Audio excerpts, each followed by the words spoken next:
الحديث الثالث عن عبد الله بن عمرو بن العاص وأبي هريرة وعائشة رضي الله عنهم أن النبي صلى الله عليه وسلم قال صدح ذا صحابي وحلق السوري عبد الله بن عمرو بن العاص يا أبي هريرة يا عائشة إن يلاهدين نبي صلى الله عليه وسلم وحو يري ويل للأعقاب من النار ويل عذاب أما ويل وادي النارين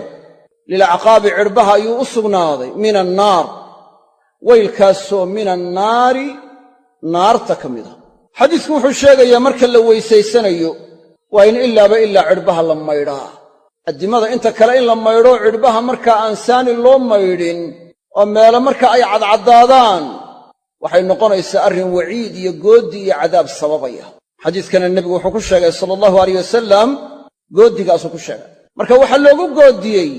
in lagu cadaabayo cirbaha uu saaniga u maydhi waayo dadka qaar kood cirbahoodu waxay yeeshaan safan bay yeeshaan waxoogaa waa dildilaacaan waxa safanka la yidhahdaa ku dhaca dee biyihii marka lagu maydhaayo waa in saani loo gaadhsiiyaa oo meel cad aynay lahayn haddii markaa meelihii muuqday biyihii korka ay ka maraan oo meeshiiyo sii qalan marka ay noqonayso sidaa u dilaacsan in iyadu biyuhu aynay gaadhin dee waxay noqonaysaa saani looma weysaysan weysadii ma dhammaystirnaa marka waxa weeye inaan biyuhu wada gaadhin baa laga yaabaa cirbaha waa in si fiican loo gaadhsiiyaa haddii cirbihii si fiican loo gaadhsiin waayo waxay noqonaysaa in markaa lagu cadaab mudanayo ayay noqonaysaa ciddii ku dhacdaana arrinkaa ku dhacdaana waa taxta almashii'a wayakfiru maa duuna dalika liman yashaa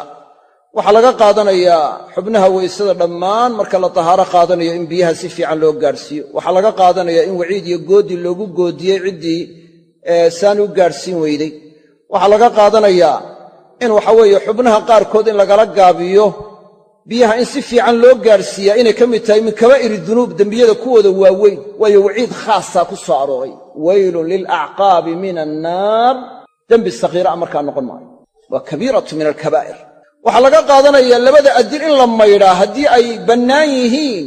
oo aan khufayn la gashanayn in la maydhaa inay waajib tahay haddii khufayn la gashan yahay oo shuruudiina dhammaystiran tahay